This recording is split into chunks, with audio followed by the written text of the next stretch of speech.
Hey guys, Jessie here. And if my love for the SKS didn't give it away, I've also got a soft spot for the Mosin, or if you're James Reeves, I guess the Mosin. Mosin Nagant. Now to some people who lack critical thinking skills, me having this firearm, let alone kind of liking this firearm, makes me a filthy communist.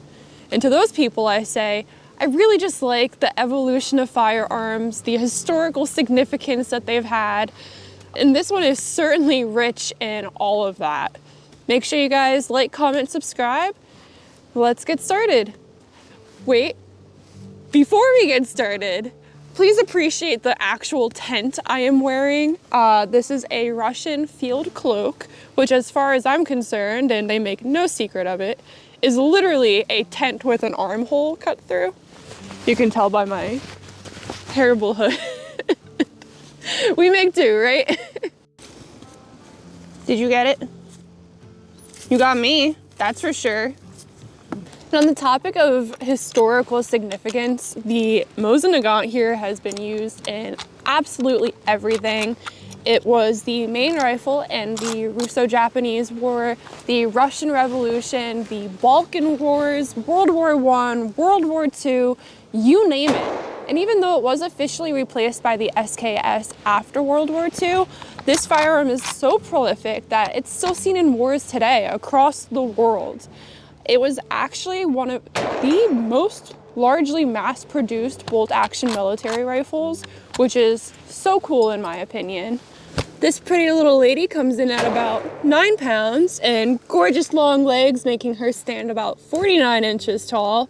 And with the bayonet on, this thing is a whopping 66 inches tall, which actually makes this rifle officially taller than me, which is wild. The Mosin does have an integrated box magazine with 5 rounds, but unlike the SKS, you can't really bottom load this if you wanted to because the cartridges are rimmed. Then of course, the stripper clips it comes with, which my God, if you thought I struggled with the SKS, this thing was a nightmare for me. The rimmed cartridges did not help. She is a nail breaker and a half. You might notice that sometimes I flip the clip around just to re-get that momentum after I get a few through.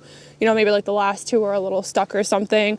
But ooh, I was having a bad time with this one. The chilly hands certainly did not help. Something nifty also about this gun here, you can see that I have the stamps on it. So you can see the nice little star, the 1942. There's also the Soviet emblem right up there that you can kind of see, which I think that's neat to know. I hope it's okay for you guys. And on top of that, the sling here is a proper Russian sling, marked for, let me flip that for you guys, 1943. So she is pretty close to how she would have come. Just a year off between the two, bayonet and everything included. In her natural habitat, freezing cold. So this is obviously a very long and cumbersome rifle, which means running around and moving it is difficult. Shouldering it for long periods of time is difficult, but it still had a wide range of uses within the militaries. It was given for multiple different roles and expectations. One good thing is that the recoil on this is very even. I think it's very manageable, which does help considering the size and weight. Something like the AG-42, I felt that punch, which didn't help considering everything else I was fighting. This one I think is a very easy shot, very easy to stay accurate and consistent with despite all of that. Something else that I think a lot of people kind of miss on the Mosin is that it actually does have a safety on it. So this little knob back here can be pulled and turned. I can't, I literally cannot. But I promise you, this does come out and turn and act as a safety. Thank my cameraman for doing that for me. I am far too cold. But yeah, something I think a lot of people miss out on this rifle. My absolute favorite feature on this rifle is the sights. Now, like a proper Russian, Sergei was a little drunk while designing this, and I guess maybe he thought this would be used as an anti-aircraft rifle because these sights go out to 2,000 meters, which is absurd.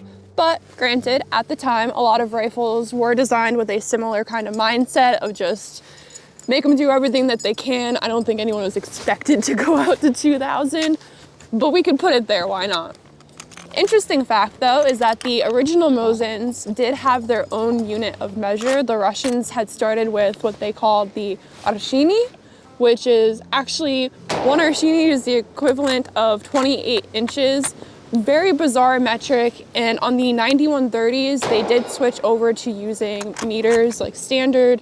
Some of the other ones were retrofitted, but the sights are actually a really cool historical part of the weapons. Depending on which Mosin you get, you can tell a lot by the sight used. They have different notches on it. The short notch here in the front, whereas some of the other ones, the notch will go all the way back. Even the units being on which side they're on or on the top tells you a lot about the manufacturer that it come from.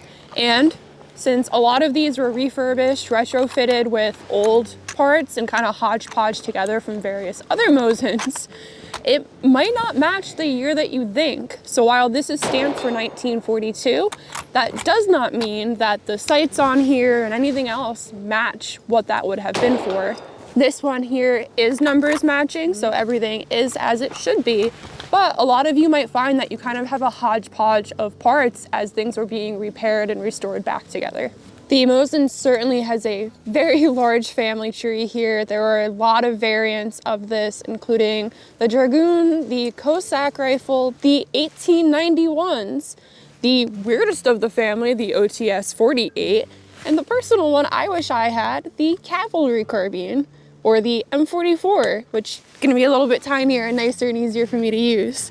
But so many different versions on top of how many different countries decided that they wanted to manufacture their own, which usually means different calibers being brought into play. And on top of that, even just the early designs of the rifle while it was being developed. The Mosin was actually designed for a military bid. There was three other rifles in bid at that time. And after the first round of testing, it had been split up to either the Mosin or the Nagant rifles. Bear with me in this section here because it might get a little confusing. But Sergei Mosin and Frenchman, Belgian man Nagant.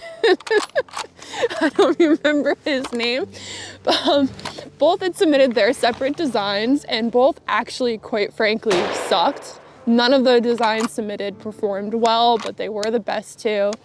But come the second round of testing, and Belgian man Nagant decided that he was going to implement some of the features that were in the Mosin design, which wound up winning. It solved a lot of the problems, but of course that brought about questions over ownership. Since he did take designs from the Mosin bid, it felt right to give Mosin some credit.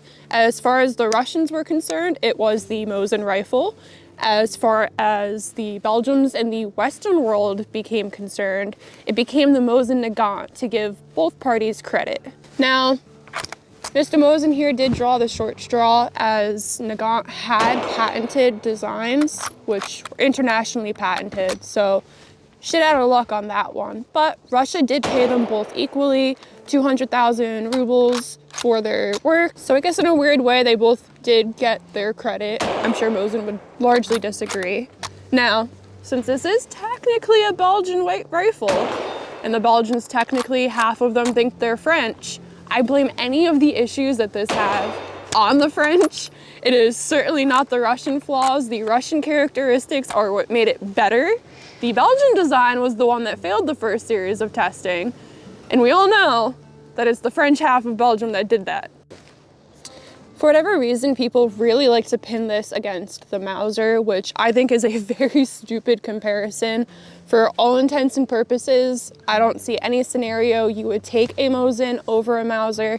They certainly have their issues.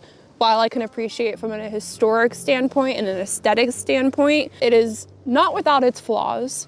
Now, since people like to make those comparisons, I thought it would be nice to talk about some of the similarities and differences, mostly differences, but something that this and the Mauser do have in common are their lift bolt arc. Both of those are going to be at that 90 degrees, whereas on like the Enfield, I think it's the 60. Unlike the Mauser though, the Mosin does have its bolt kind of right in the center here, whereas the Mauser is at the end. A lot of the grief that the Mosin does get is in regards to its bolt specifically, which partly has to do with the design. It is actually 3 separate pieces, which means more tolerances, more room for error, more parts to fix and worry about. So it being cumbersome kind of makes sense. I believe it's 9-hole reviews, but someone has a video on YouTube here with the Mosin where they actually had to use a hammer to get theirs to go back. Granted, I will say without a round in, I find this to be relatively easy to do, although I have had many people tell me that this Mosin is extremely smooth compared to others. So perhaps I have been spoiled by this one. I don't know why it's so nice comparatively, but I will say once you actually throw a round in, since it's rimmed, it causes a lot of extra friction. It makes it a lot harder to go since you have to get that oomph to go past that. While I was shooting this for this video here, I had a miserable time. You can see me struggling a lot, in part because the bolt itself is difficult to use. The gloves weren't working. I had to very quickly take them off. My sweater kept getting caught in there, which meant that I couldn't properly close it. And this cloak here is very difficult to maneuver in. So the whole thing combined was a nightmare. I don't know how the Russians were expected to use this in the cold. I definitely have a better time under like normal summer conditions, but absolutely this bolt is not ideal. On the topic of the bolt, the Mosin does have its bolt can be removed by locking it back to the rear and squeezing the trigger, whereas on the Mauser, the bolt release is completely separate of the trigger. Another difference here is that the Mosin is a push feed, while the Mauser is a controlled feed system. And while I would like to complain more about the bolt, honestly, I feel very fortunate. I will say the Russians are good at making robust rifles. Considering the problems that this has in terms of performance, it still does a great job in actual use. The Mosin is considered effective out to 800 meters, and like I said before, this thing was very easy to keep accurate and consistent despite everything else. Normally you would expect harder follow-ups after you have such a hard time manipulating the bolt to get the next round in, and really that wasn't an issue. This thing is, like I said, from 1942, which means she is old. She probably saw a battle, then got stored away, lost in a bin, forgotten about, absolutely drowned in cosmoline until I grabbed my hands out of it and suffered in pain. And even after I had cleaned it up, this thing works beautifully, which is something to say about the manufacturing. The Russians, if nothing else, understand that they want weapons to work in the worst of conditions. And I think Russia certainly knows what shit conditions are like. So while the tolerances might be loose, while there might be problems in that regard, at the end of the day, it works, and it works well. You just have to learn the little nuances of your specific rifle and hopefully figure out the best way to get around them. There's actually some stories saying that some of the Germans preferred these over their own G98s. I take that with a grain of salt. I would still take a Mauser over this any day, but the stories are out there. Some other complaints that came out, I'm actually really happy how good of condition this is in. Some people will say that the wood will warp, especially with all of this time here. This has done a fantastic job holding up. But one thing that I will point out in regards to the wood is that you can kind of see the handguard here moves. These two pieces aren't as well held together as ideally they should be, which has to do with the springs here on this rear clamp. Obviously very worn, but in a true milsurp fashion, you can absolutely shove aluminum foil or something under there and get it to hold. That will be just fine. It's not an uncommon issue.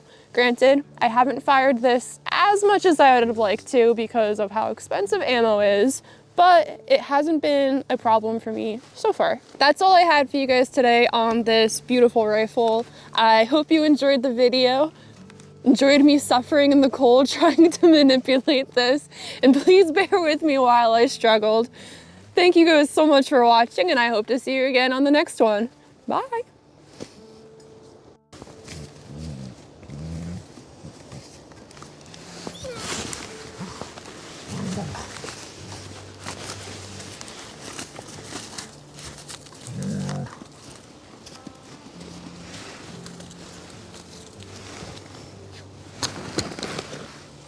You get it?